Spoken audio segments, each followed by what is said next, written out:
Talking to Matt, where one was planning your week, your training week. If you don't have something solid to write on, see if you just go on the floor and write on the floor if you want. Hopefully you've all got a pen or a pencil. If you don't, I can run upstairs again. First goal was to learn how to plan your week. And that's actually, there's more to it than you think. Then I just wanted to start you on the process of probably doing a little bit better at just goal setting for that week as well. The next thing wasn't knees, it was, goal setting. Next one was talking to you about the performance lifestyle guidelines. So I've got an ebook of this that I can just get you access to if I just get you to sign up to one of our forms, which a lot of you guys have signed up to probably in the past anyway. So I'll just try and get Matt to send you through a link, and if you sign up to the link you can get that performance lifestyle guidelines, and that really helps you. And then I'll talk about the first area of the body that I wanted to talk about was the knees, and just trying to prevent your knees getting sore and that sort of stuff. And then the next one was ankles, because of you. And then backs, looking at lower back and that sort of stuff. So they're the problem child areas, but then I want you to interject. So knees was my first call, then after that, yeah, just take one plus 9 in terms of pencil size. Then we'll move on. So let's go to the actual setting up your week. Don't worry about the goal at the top. So you got Monday through Sunday, and what you want to do is you want to write down, essentially, you want to work out, you know, when do you start work, when do you finish work. You can just put a quick line, hash it out, work, university, studies, whatever, and then go ahead and, so let's go Monday, so go ahead, a typical week, that's over the, let's say if you plan for next week. So you go ahead and do that. You got Monday, then you probably write down what time you'd wake up. You also write down if you're going to be refereeing that week. That day, sorry. Has everyone got a pen? Yep. Cool. Then after you've written down Monday if you're going to referee or whatever, then I'll just try and help you encapsulate those. So let's just move on to the next day, Tuesday, work, study, or work, study, refereeing, or anything else solid in your schedule, like you play basketball on Monday morning at 6 or whatever, or Tuesday morning at 6. Yeah, no, it's up to you, I'm just saying. So you've got all these different events within your own life, then just quickly scribble them in. Wednesday, same thing. What do you do those days? Thursday, same. Friday, same. Then it starts to probably get a bit different when it hits Saturday, Sunday, although some of you might work on Saturday or Sunday. I've made it so that the timetable has like 11 o'clock at night.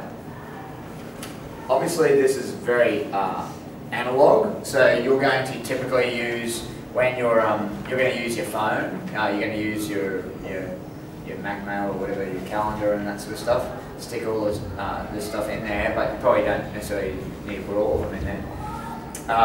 What I've actually found, so now let's talk about exercise. Where does that fit in? The best way to do it is to actually put it in your calendar. Okay. So then, when are you going to exercise? You know, if you're actually doing any exercise.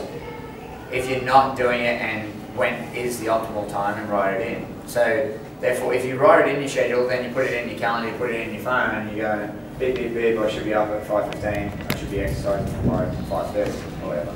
Then you know that that's supposed to be done. It makes it a lot easier.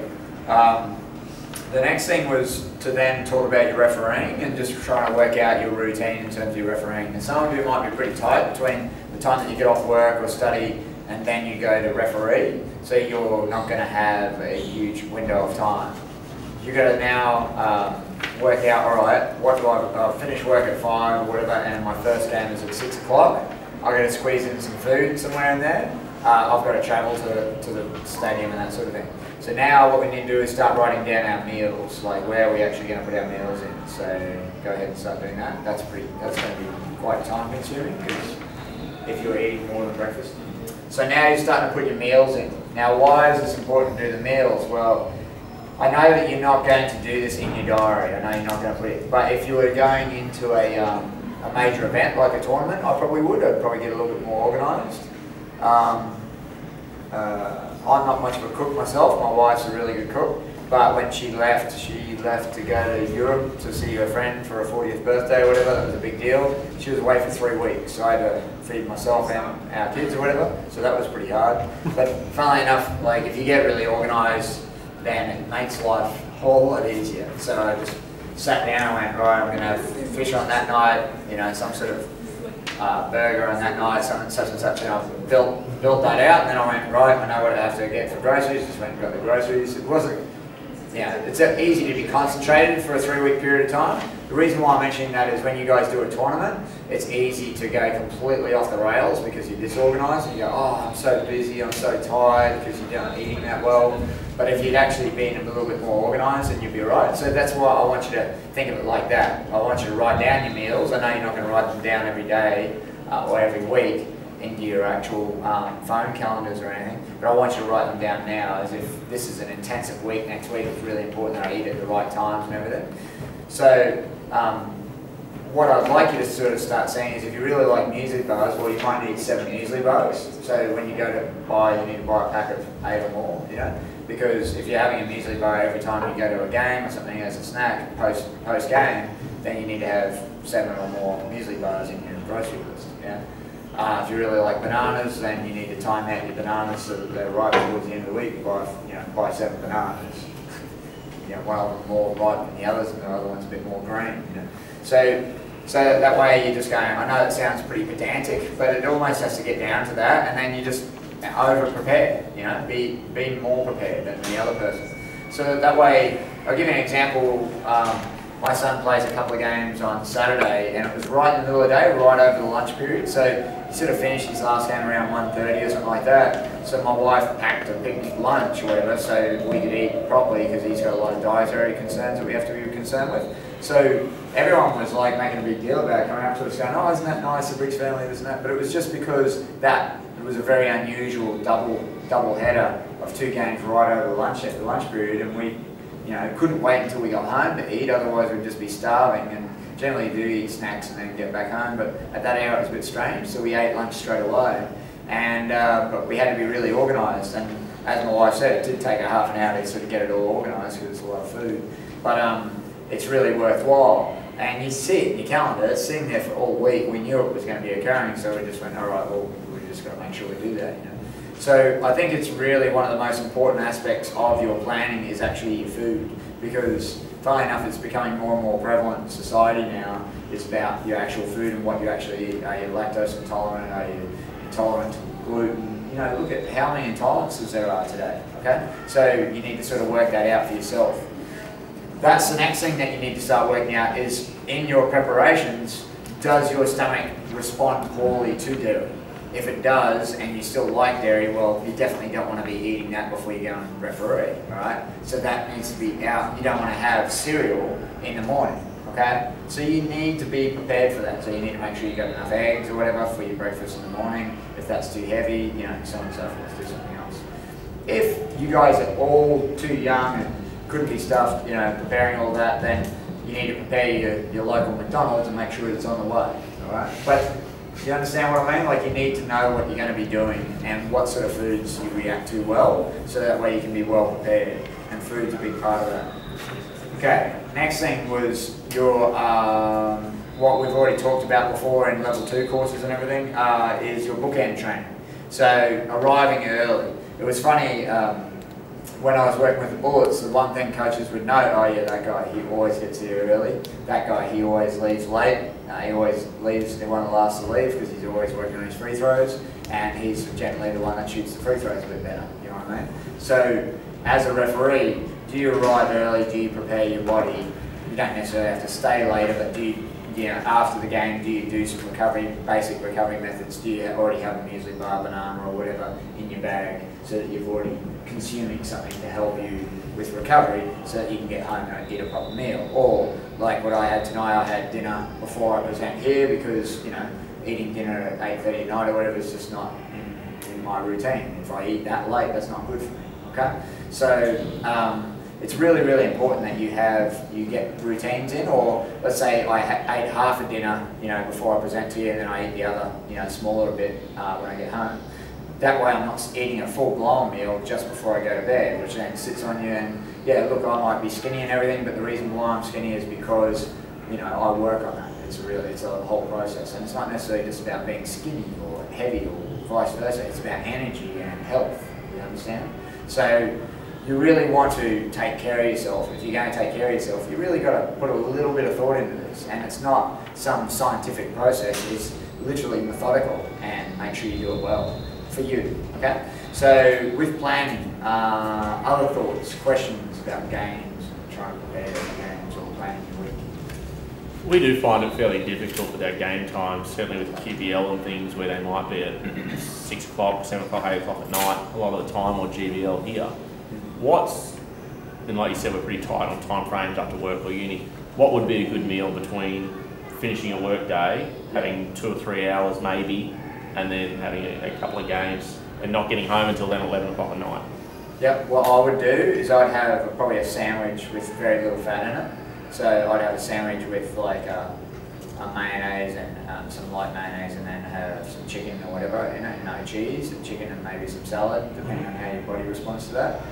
Try to avoid white bread if you can, but it's not that big of a deal. It sort of depends on if you get a sugar low from it.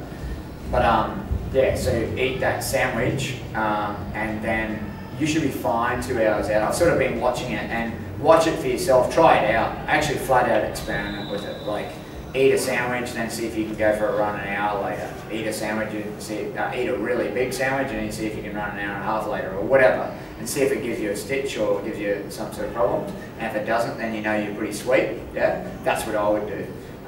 So sandwiches are pretty good, or something similar to that, or maybe a rice with something, but not a full plate. You just watch the proportion of it and just watch the fat content. Fat's what sits on you. So that's what I would do. I generally eat a rice and a chicken or whatever, something not too heavy. Red meat's fine, but just can't have any fat in it. And then, yeah, I still think red meat's a little bit slow to digest, actually.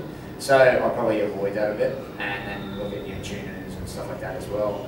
And I'd definitely make that your sort of a half dinner. And I wouldn't feel bad about having a slight half dinner or whatever after later at night, because you really kind of got to have something. What would I do? What I would do is probably not have very many carbs in that post-dinner, although that's post-exercise. Yeah, there's not much avoiding it really. That's just a lifestyle thing. What you'll generally find if you eat that is you're not as hungry at breakfast the next day. So don't get into the whole cycle trap. Just go straight, oh, I'm not that hungry, that's fine, I'm just going to force it down anyway, eat a decent breakfast, and then I'm rolling into my normal day again. I think that's the trap that a lot of people get into. A lot of you probably may have gotten caught in that trap as well. Like, my son hates to eat breakfast, but we don't care, we just make him do it, and if it drills into him, hopefully when he becomes an adult, he'll eat breakfast, yeah. But I think that late at night one is really the key there though. I would try that. Yep. And I would try the run thing that I was telling you guys about. I would definitely eat the meal, then see, because I've been experimenting with that quite a bit. There are some rules. Don't eat an apple. I wouldn't eat an apple before. It's got too much fibre. I just watch things that have got a lot of fibre, because it's, yeah, not great for the stomach. But yeah, play with that. Is that good enough for you, Luke? Yeah. What do you guys think? Is that the biggest issue, is late night games? Well, for me, I'm a shift worker, so my schedule is constantly changing. Do you have any tips for someone whose schedule is not constant? So like uni, are you allowed to eat anything at work? Yeah. Oh, sweet. So if I'm a shift worker, it'd be just like being a uni student. Uni student's a bit weird as well. Yeah. So I would literally, I used to, when I was a nutter about it, when I was 10 kilos heavier than I am now, I'd pop open some pasta, and I'd eat the pasta while I'm listening to the lecturer. Because I was on a routine of eating every 3 hours or whatever, and I was never hungry because I constantly needed to fill my face with food. So the biggest thing is being organised. So I've got staff that have like lunch boxes like this, they say, and they literally turn up, and I have a big lunch box as well, where I just got food, and make sure that I've constantly got food to make sure that I'm never going hungry. And I just break that food up into, all right, that's a good quality source of protein, here's some good carbs in that. I want something, for me, I need something salty. If I don't get something salty, my stomach will do flips if I've got too much sugar, like even if it's fruit. you know, I'll have 2 pieces of fruit, and that sort of knocks out all your different food groups that you need. So you get your breakfast in, and you knock out a lot of food groups in the middle of the day, and then come dinner, by the time you've had some veggies, some meat, and some carbohydrates, you're done for the day. And sometimes, like if you really want to be strict with it, you just cut your carbohydrates down a little bit more at night time, and just smash yourself with carbohydrates more in the middle of the day, so you don't have that sit-on factor, and you know, tend to accumulate body fat at night time when you're trying to sleep and stuff. Yeah. So your middle of the day stuff, your shift work, that's the key. Like, and then trying, and it's very hard to get away from the packet foods, but just try the best you can where you can, and just the fruit is really helpful for that, and the veggies. So yeah, just try to pack that. And any tips for overnight shift, eating wise? Oh, overnight? What would I do?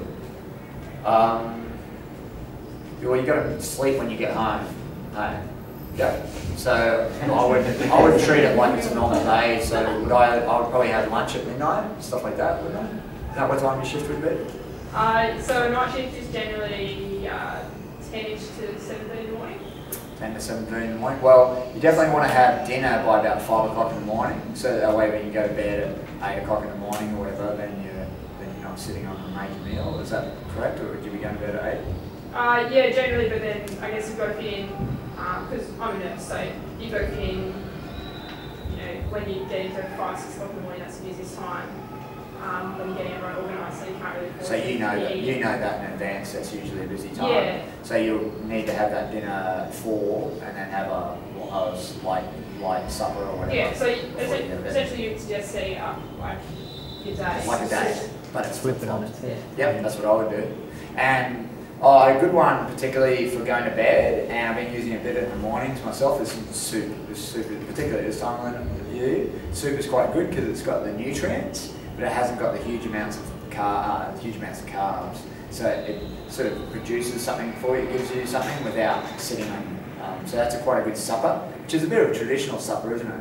You know, supper is like the later night sort of meal. So that's what I'd look at. I don't know what I'd do in summer as much. Maybe a shake of some type. Yeah. How's that, guys? Anything else? Because this is a big issue. This is the main #1 goal. So we need to make sure we come out of this pretty well. I like that question about shift work. That's really, really good. The late night games, I feel, is a big issue as well. Like I went watch the QBL games. It's a bit of an issue for me to have kids come and watch QBL games because the games are so late. And here I am watching the games at 10 o'clock at night, get home, I'm hungry. So I have a snack before, you know, I'll have some crackers, and maybe some crackers and cheese or something or whatever, and just a few, but just enough to sort of stop me from catabolizing. I don't really like that. And then I'll go to bed. It doesn't really sit on me, it's okay. But I haven't been as active as you know what I mean? So it's a bit of a yin yang. Yeah, you just eat as much as humanly possible when you get the chance to eat. So I literally have the same thing, even though I'm the boss and I make my own schedule. Sometimes I look down, I go, holy crap, it's 2 o'clock. I haven't had time because I've just had meeting after meeting after meeting and it didn't work out the way I was supposed to have that half-hour block. Some important customer gives me a call. I'm like starving, but you know, the adrenaline of the deal or whatever is more important than the food. And then all of a sudden I'm like, man, I'll just tell people, literally, I'll go hang up this phone and eat something before I kill somebody. You know? so literally then I'm eating my morning tea, my lunch and my afternoon tea all in one hit. And then I'm like, good, I'm good to go again. You know? So yeah, it is particularly important to break it up if you can. And then, you know, if it's me, you know, I get stuck into the boss. If you know, get stuck into your boss, it's up to you. So, you understand what I mean? I think it's important that you plan yourself, but no plan ever, it never sticks to plan every day. Yeah. But if you're more planned, then you've at least got the food. The worst thing that you can do, you know what I don't like, is invariably is, and I've worked in the college basketball system and that sort of stuff, pro basketball and stuff like that as well. A lot of guys just don't pack their lunch. Like, A, economically it doesn't make sense, and B, it's just horrific for time consumption, you know? So if you don't pack your lunch, you're really, really stuck then, because if you're stuck at work for a good block and then you've got to go and get your lunch, you know, then you're really starving. You've got an extra time that you've got to wait, you know. So if you can, whenever possible, you know, try to pack that lunch, you know. That way you have more control. Other thoughts? When we go to like steak champs, sorry, we get all our meal Spencers Cool. and stuff like that. But most of the time, we're not really That good? good. You know, But that's because you guys are picky, probably. But yeah, so like when we go to nationals, yeah, probably should have said off there. But when we go to nationals, like we have to figure it ourselves, and like our days can go from like 7 a.m. to 11 p.m. and we get our rosters and stuff like that. right. So like blocking that, how would you? Yeah. Same thing. Like if you knew, say you fly in the day before, whatever, go to the grocery store. You have to prepare all your own food. Like go to the grocery store. You go to the grocery store and go boom, boom, boom. You would have grabbed the schedule like that. That's what I did for all my families in the state classics I've been in. I grabbed that. That's what I model it off. Yours off the blank. But I say eat breakfast there, eat lunch there, eat snack here, this and that. So they can pre-plan. They purchase all the food in advance. The parents do, and go, hey, you don't have your food for your kid. You know, it's not good. All the other kids are going to have their food. Your kids don't have their food. So the same thing for you. You arrive, you go, where's the closest grocery store? Get to the grocery store, buy the groceries, boop, boop, boop, boop. Right, I'm sweet, you know, and then you're good to go. Then you're not relying on anyone. You're not relying on the canteen food at the association or anything, and then that'll allow you to squeeze your appropriate amounts of food in at the right times. I know it sounds pedantic and everything, but I would then start negotiating. Hey, when am I arriving? Where's my hotel? Where's the closest grocery store? You know, can I catch that on the way through with my taxi or whatever like that? Because the last thing that you need to worry about is food. You know, you don't want to make sure you got food, because that's probably one of the most important things. Have I got my jersey? You know, have I got my zebra stripes? Have I got my pants? Got my shoes? You know, food. You know, what else do you need? You know, that's what you're there for. You're there to referee, and if you can't referee properly, you're going to be in strife. Yeah. Is everyone cool with that? Goals at the top. I just put the week starting such and such. So this is the 9th today, so that must mean 8th, 7 days, that's the 15th. So if it was Monday the 15th, so it'd be the 15th to the 6th, 2015. The goal of the week. Now you might, I'm just saying a goal of the week. I've been going through this with my son in terms of his basketball, footy and everything else, and just schoolwork and everything. And just having, you know how you have those blank journals and you can just write the date across the top, and Monday you have this goal, Tuesday you have this goal. So that way trainings actually have a purpose.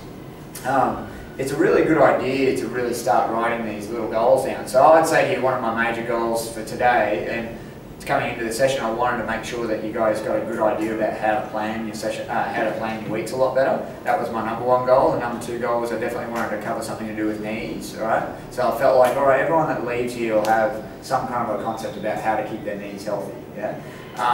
So if I cover those 2 goals, then I felt like the 1 hour was well worth spent, yeah?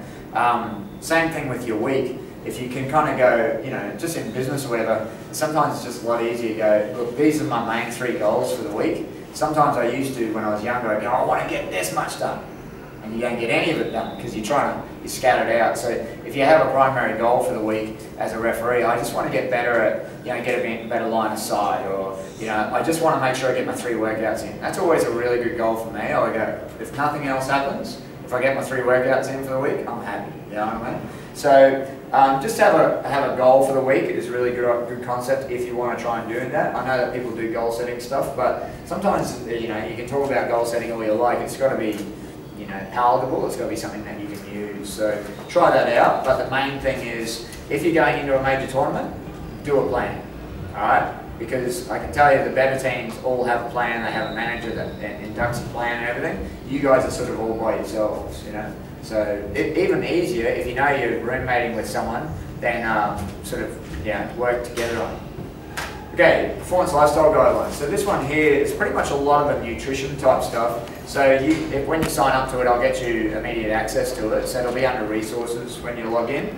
And if you want to read through it, it's really fast reading. So you can see how thin it is, but it just goes straight to the jugular in terms of things that work, such as sleep, the whole sleep thing that I explained to you before, where you sleep at 90-minute cycles. So if my son goes to the state, you know, the state champs or whatever in a few days' time, if he wakes up at 6:30 in the morning, then ideally I want to get him to bed at 9 o'clock. Because that, no, not 9 o'clock, probably 9:30 would be ideal. So because 9 hours is that, right? Ideally then I want him to put him to bed at 8 o'clock, and that gives him 10.5 hours sleep. So if I really want him well recovered, I'm going to get him to bed at 8 o'clock tonight, make sure that then he can wake up at 6:30 tomorrow morning, get used to it, that's on Wednesday, and then on Thursday, you know, go to bed at 8, wake up at 6:30 again, and he's off and playing, okay? So if you're in this routine, then that's good. But you need to sleep in 1.5-hour cycles. Just stuff like that, that's in the performance lifestyle guidelines. You hardly even need to read it, you would just pretty much skim it and find the stuff that's really interesting to you. Some of it's got that, you know, protein, carbohydrates, all that sort of stuff, but at least it gives you exact examples of exactly what you should try eating. So try that out. Next was knees, okay? So I've got use up about half our time. What I want to do is go over knees. Who's here had a few issues with their knees ever hurt, that sort of stuff? 1, 2, 3, 4, 5, 6. Okay. As you get, I'll give you a heads up. As you get older, the knees start to get more cranky. So yeah, that's the reason why I want to go over it with you, because you want to referee for a long time. Because as you become more experienced, you're generally older. But you want to still be able to get up and down the court. So I'm going to just show you a couple of things. One is, you'll see that this is a 20-year-old thing. My left kneecap is actually better than it was a few days ago because I smashed my IT band only a few days ago. But my right kneecap tends to stay dead straight. The left one wants to come out to the side a little bit. All right. If you're seeing that, then that's going to be generally an issue. What that means is the IT band is pulling the kneecap across, and so it's wanting the kneecap to rotate to the outside. The issue with that is the kneecap basically has a mountain range underneath it to keep it between the two condyloids. So you've got the two condyloids here of the knee of the femur, and basically the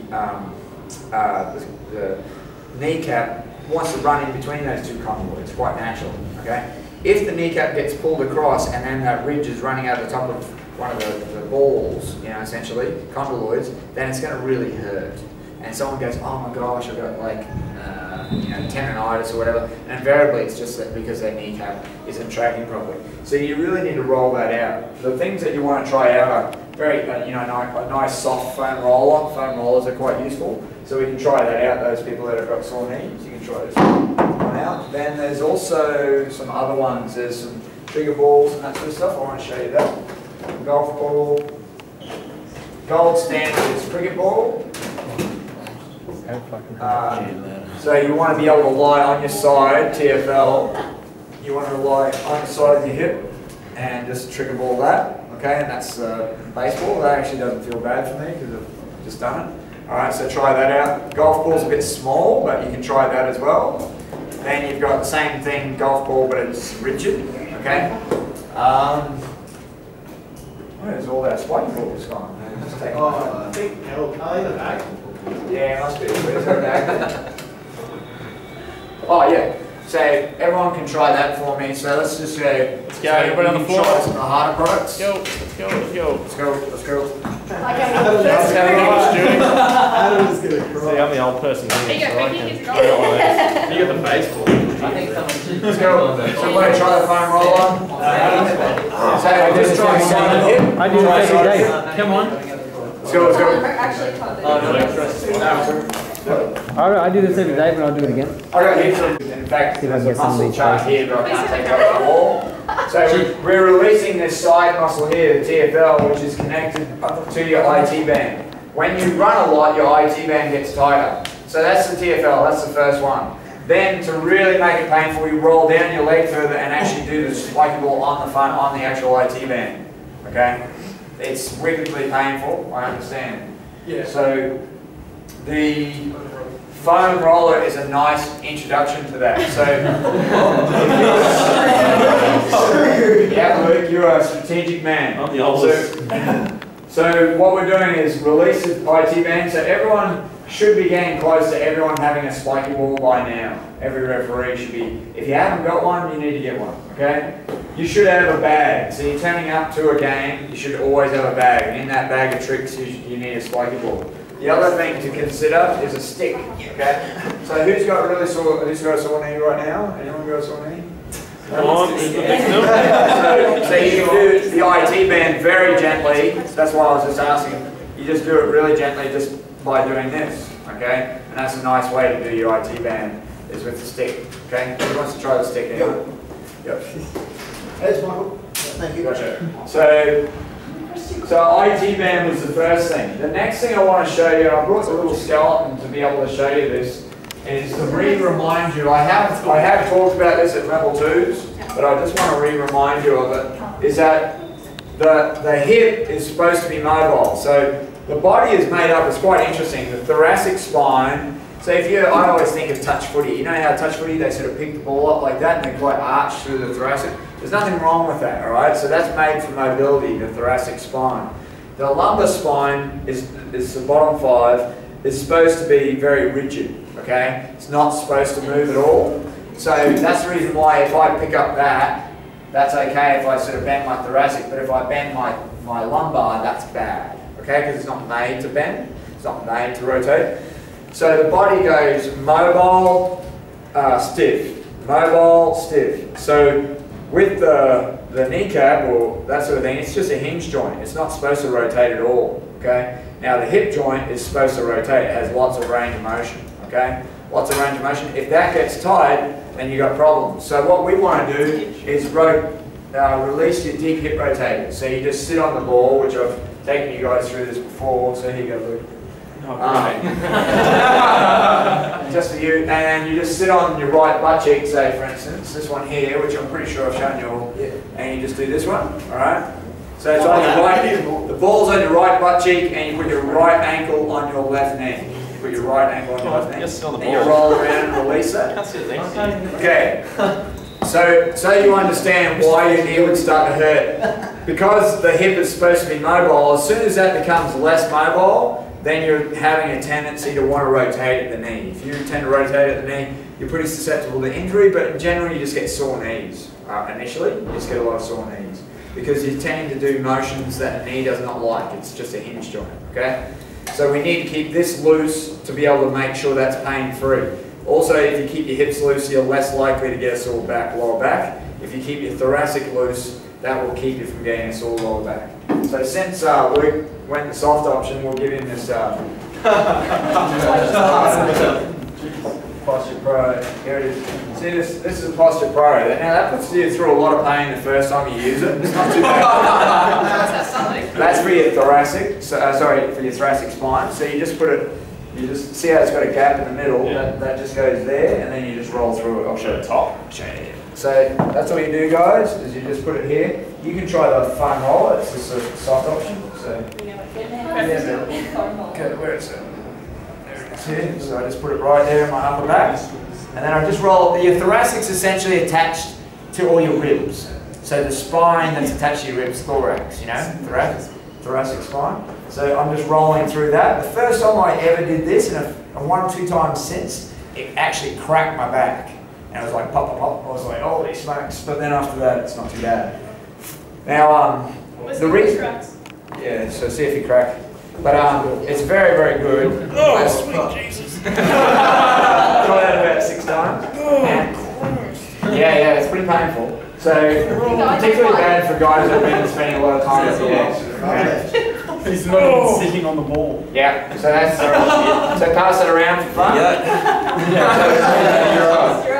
Yeah, next. So the soft option was a foam roller. So if you only own a foam roller, just do this. So go ahead and raise your hips up. She does the same movement, but it doesn't have, you know, the gap, and it's not as intense. See how that's nice and tense? And if you can't get it then, otherwise it's like 2 spiky balls. So you try the same thing, 2 spiky balls, but try not to let them separate. They kind of tend to separate easily. Yeah. Try to get the same spot. Separate my back. Yeah. Right, so same thing. So try that out. Yep. So everyone keep working on that for a minute.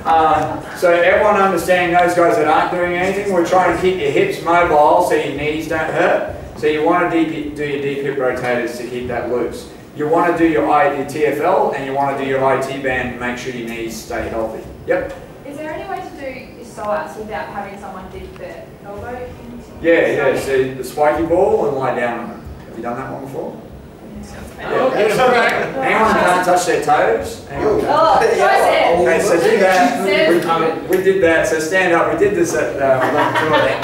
Go ahead and try to touch your toes. Have you seen Sheldon Cooper before? I've heard about it. That's it. Anyway, go ahead and try that. Yeah, so remember where you get to.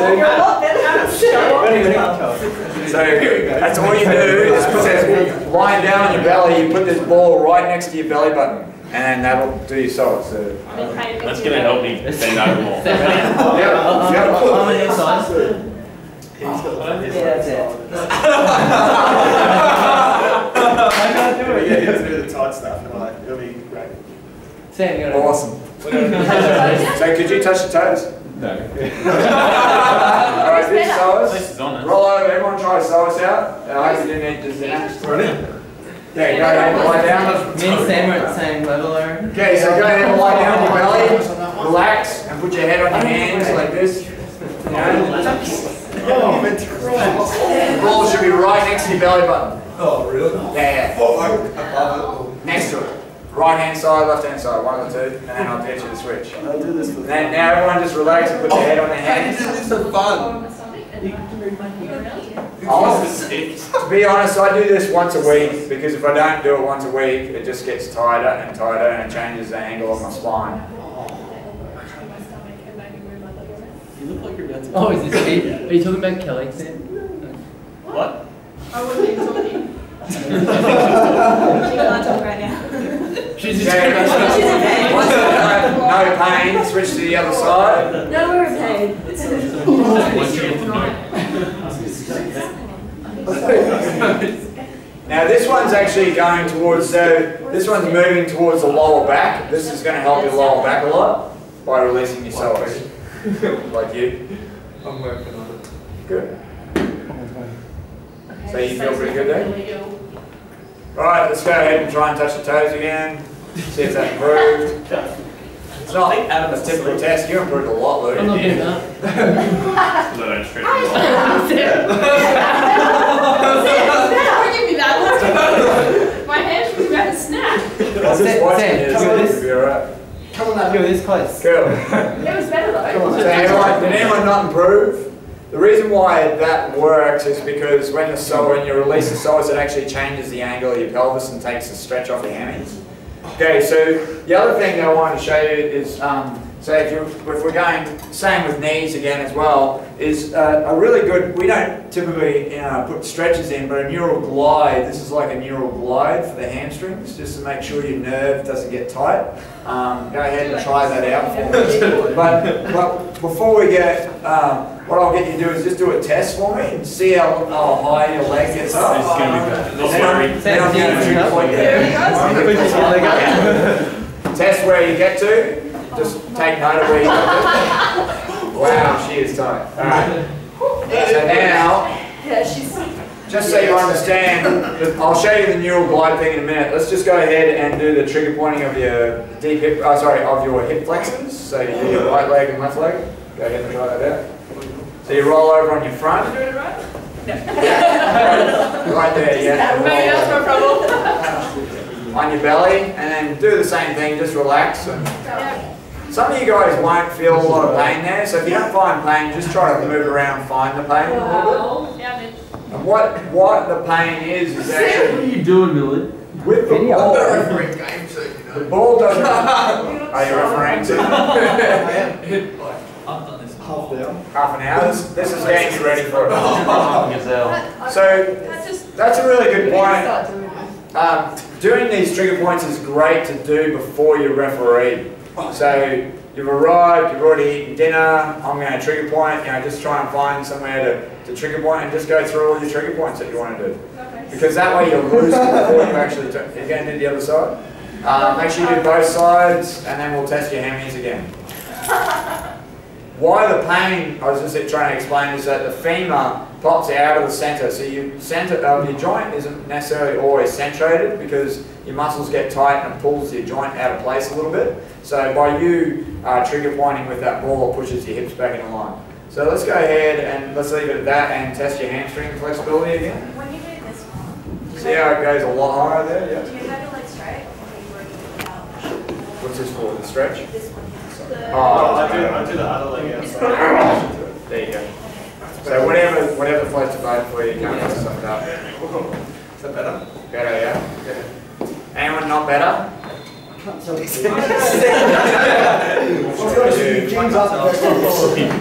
I've failed you. Holy crap. Alright, so in all else fails, then neural gliding is where you hold your leg, so go ahead and demo it for me. And then you just bend the knee, just relax the leg. Bend the knee, bend the knee, bend the knee, bend the knee, bend the knee. That's it. And now straighten the leg, and then back down again. And do that 10 times. That's called neural gliding. And if you're quite tight neurally, because a lot of you guys would be quite tight neurally, then it's a good idea to just do neural gliding. It doesn't have to be real intense, just nice and glide. Are the leg flat or bent? Oh, it doesn't matter. Doesn't matter. Doesn't matter. Yeah. I don't get stressed by it. It's not. It's just really going through it, and they call it flossing. Some people call it neural flossing, gliding, whatever you want to call it. But you don't put yourself under any specific strain or anything. You just do it. Mine wasn't straightened. It's okay. That will help you immensely, just to try to keep your nervous system. Because a lot of you guys do little short, sharp, little sprints and stuff like that. But you couldn't be stuff warming up properly, and then you don't cool down properly and everything. You just get neurally tighter and tighter and tighter. So I don't know who would do that. yeah. So trying to do your bookend training is really the main key there in your plan.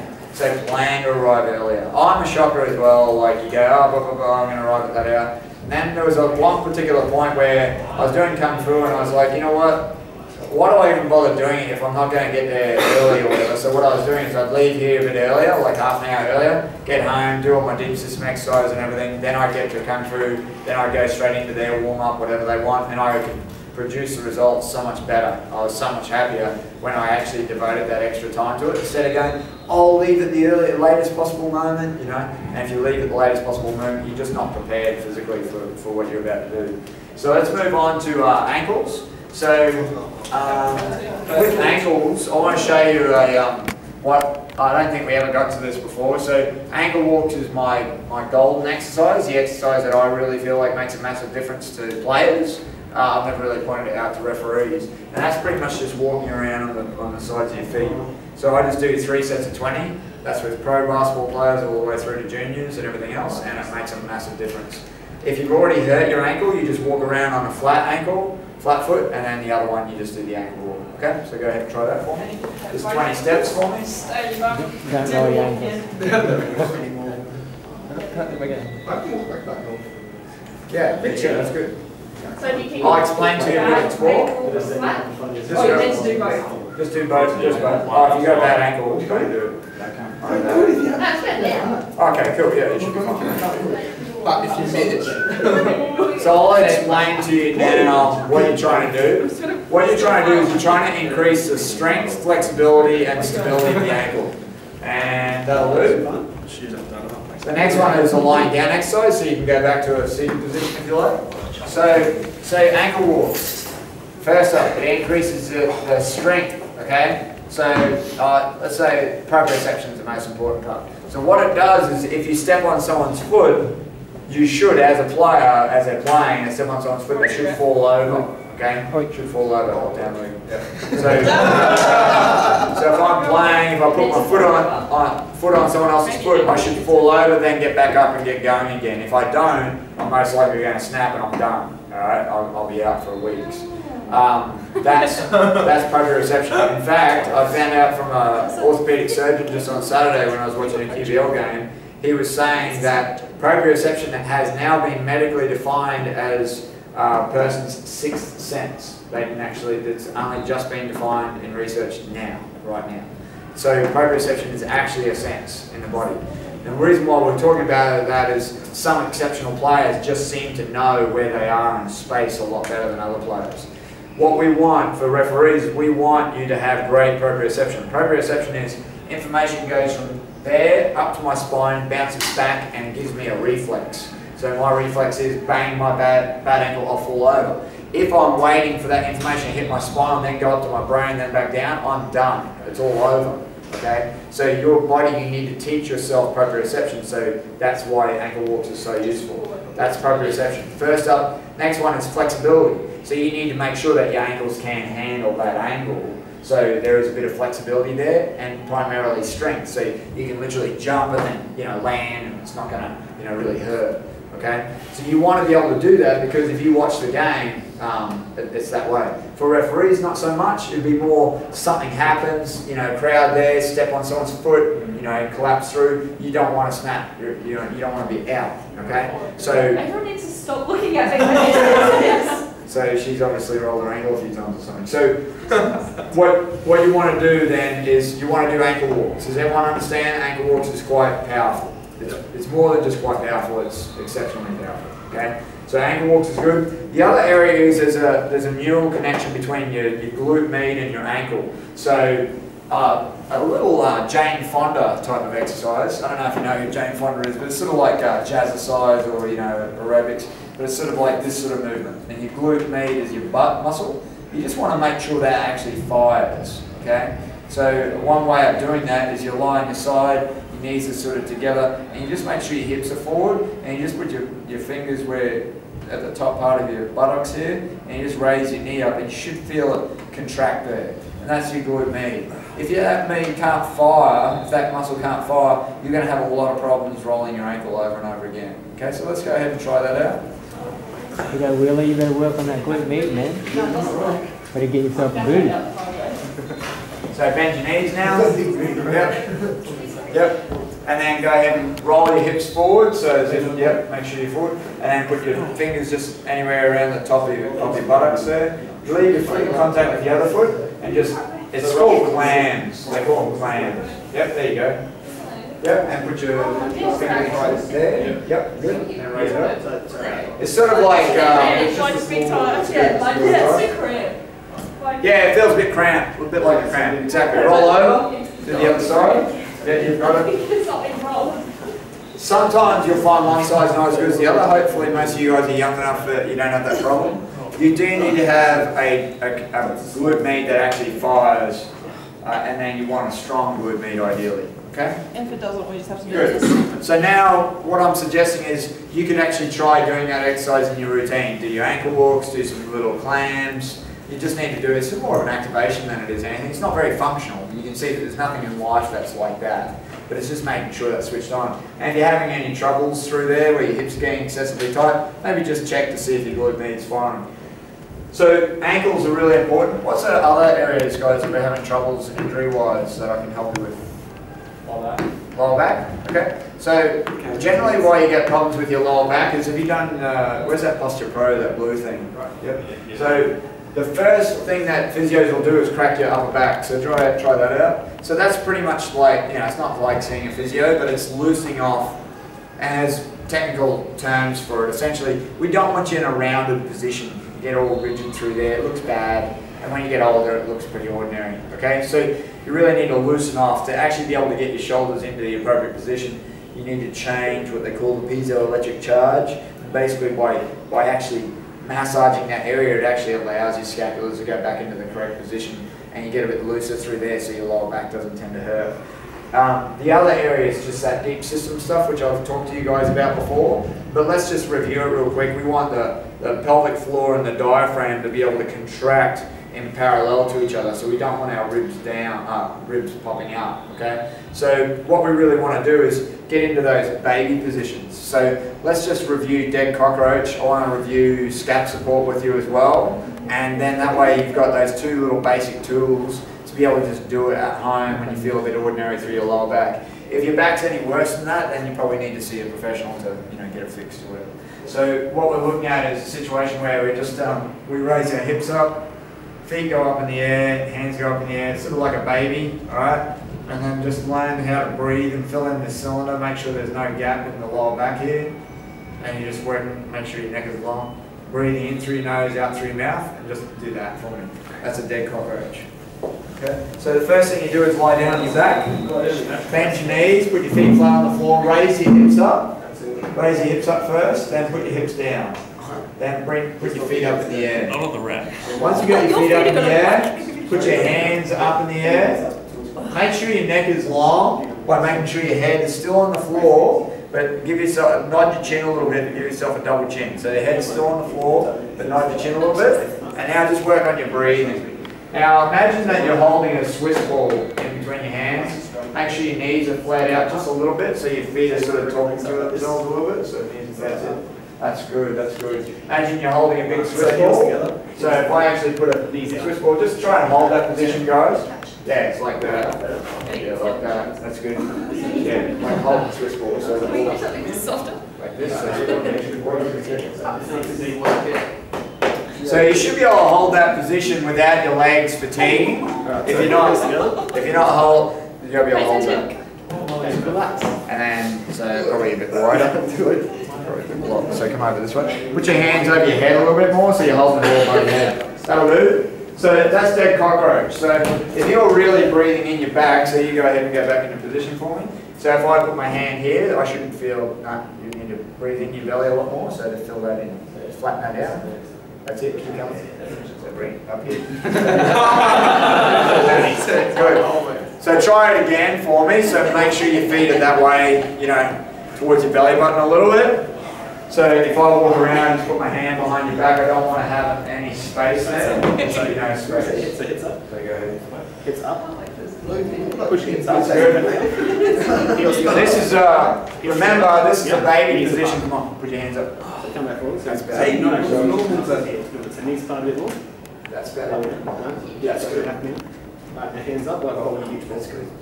That's good. Now we're going to focus on this next. Yeah, actually they are. There you go. Okay, everyone understands good?